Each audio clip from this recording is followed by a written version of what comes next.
Attention, cet épisode n'a pas été écrit sous crack. Compris les gens au fond ?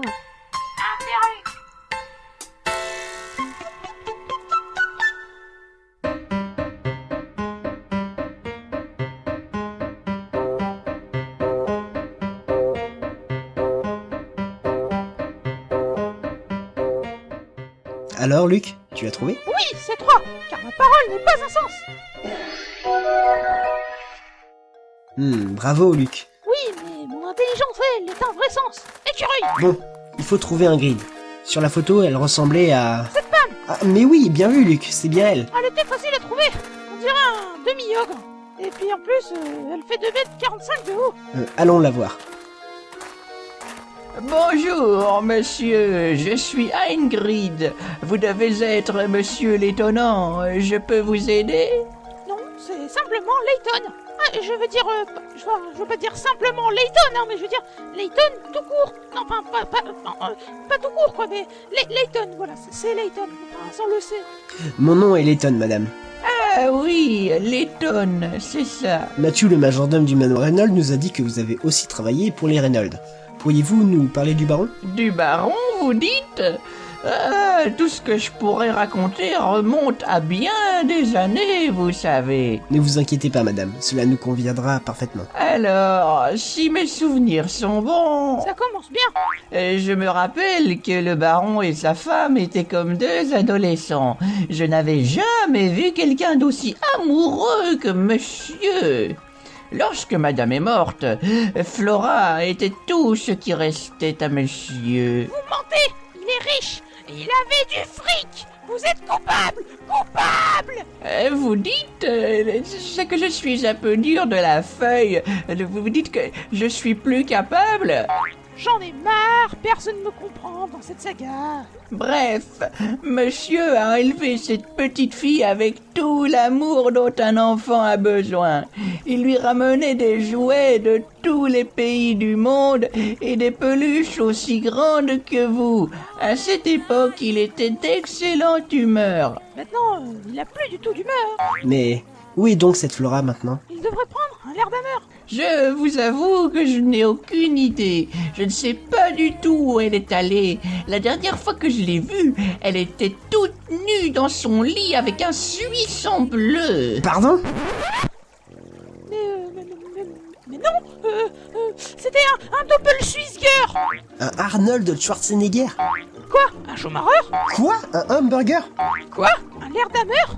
Oh, bravo, t'as gagné. Ouais, fallait pas jouer avec un Suisse, on répète le mot. Bref, après cette vision d'horreur de câlin plus qu'affectueux d'un Suisse bleu avec Flora, Mais non, c'est pas un Suisse, hein, c'était un Schtroumpf qui avait abusé de la soupe à mémé. j'ai quitté le manoir en passant par le salon où j'ai vu le baron se taper la femme de ménage. Pardon ? Comment? Il s'est tapé Mathieu. Je comprends pourquoi la baronne en a après lui et pourquoi il veut se suicider. Oui, cette famille est bizarre. Même qu'après, j'ai vu leur chat sauter dans un grille-pain.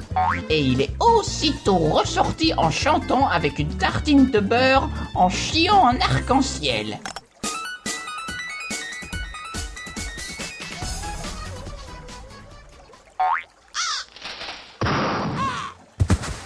Mais c'était quoi ça? De plus en plus bizarre cet épisode. Mais quel épisode? Tu sais même pas ce que c'est un épisode, Luc. Heureusement que le majordome s'est suicidé dans la tombe de madame dans le jardin du manoir. D'ailleurs, certains pensent que c'est de la faute de Flora si le chat s'est tapé la bonne et que le baron a sauté dans un grille-pain. Vous voulez mon avis, professeur? Oui, Luc ? Je n'y comprends foutrement rien. La vieille nous raconte n'importe quoi. Elle dit que Flora a eu des relations sexuelles avec un chat grillé au pain et que le baron s'est tapé un Schtroumpf majordome. Dans une soupe en plus, hein, parce que la baronne était morte. Mais c'est n'importe quoi. Ce qui n'est pas possible d'ailleurs, car on l'a vu dans l'épisode 4. 4 comme mon cul. Tu sais même pas ce que c'est un épisode. Raison de plus. Luc, calme-toi et résous cette énigme. Énigme 31. Le flash de la mort. Un homme allait caresser un chat nucléaire qui chie des arcs-en-ciel orange. Son ami allait le prendre en photo, mais une fois la photo prise, l'homme n'est plus vivant. Pourquoi ? Ta gueule, le chat. Parce que le chat a eu peur du flash, alors il a explosé et a tué l'homme. Bien vu. Maintenant, allons voir la soi-disant tombe de la baronne Reynolds. Si elle existe vraiment, je pense qu'elle nous donnera des indices. Je vous suis, professeur.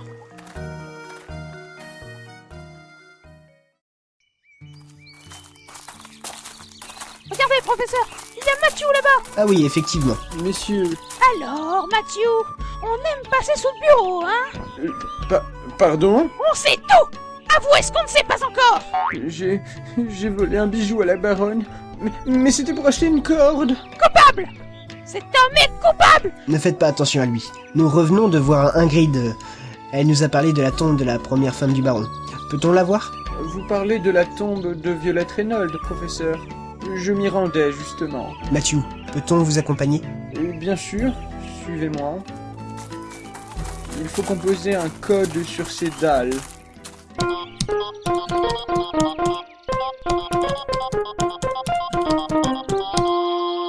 J'ai déjà entendu ça quelque part. Laissez-moi essayer.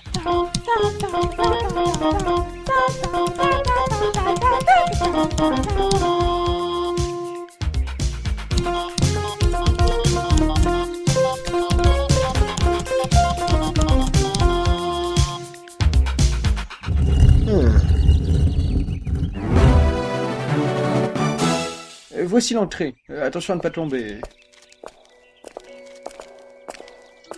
Il fait noir là-dedans. Voilà la tombe de Violette Reynolds. Mais c'est apaisant. Rien n'est effrayant. C'est pas du tout sinistre. Monsieur Reynolds m'a demandé de m'occuper de cet endroit lors de ces dernières heures. J'essaie de respecter son souhait. Alors, C.J. Violette, grand amour de ma vie. Bizarre, cette statue ressemble trait pour trait à Dahlia Reynolds. C'est difficile de croire que cette statue ressemble à Violette. Oh, regardez ces fleurs. C'est Flora qui les a plantées et elles continuent encore à pousser. C'est vrai qu'elles sont jolies. Oui, c'est vrai. Oh, j'ai oublié de vous dire, le baron tenait un journal. Vous devriez le trouver dans le bureau de la chambre de madame. Il doit sûrement contenir des informations qui vous mettront sur la piste de la Côte d'Or. Merci bien, Matthew. Nous irons voir cela dès que possible. Luc, nous devrions retourner au manoir. C'est vraiment bizarre cette histoire. Enfin bref, voici une énigme pour vous, professeur. Énigme bonus. Pourquoi? Parce que... Non, franchement. Énigme 32. Pas une goutte. Un magicien demande un verre à un barman. Celui-ci le remplit à ras-bord. Le magicien met le verre sur le bout de sa baguette et le fait tourner très vite. Le lance et le fait retomber sur le comptoir sans faire tomber une seule goutte d'eau. Comment pouvez-vous expliquer ce prodige?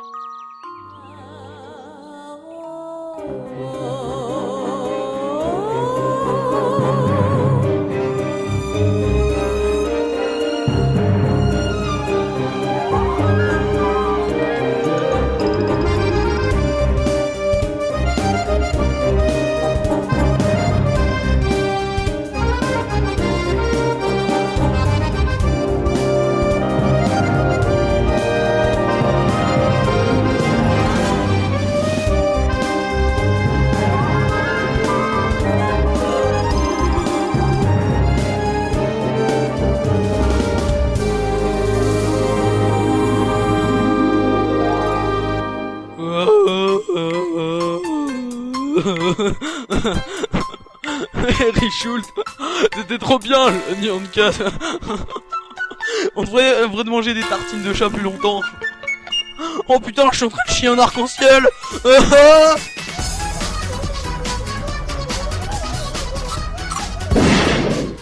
Fallait bien qu'on l'arrête cette connerie un jour ou l'autre. Oh, il fait noir là-dedans. C'est normal, c'est un point obscur. Oh non, ça serait trop à rajouter.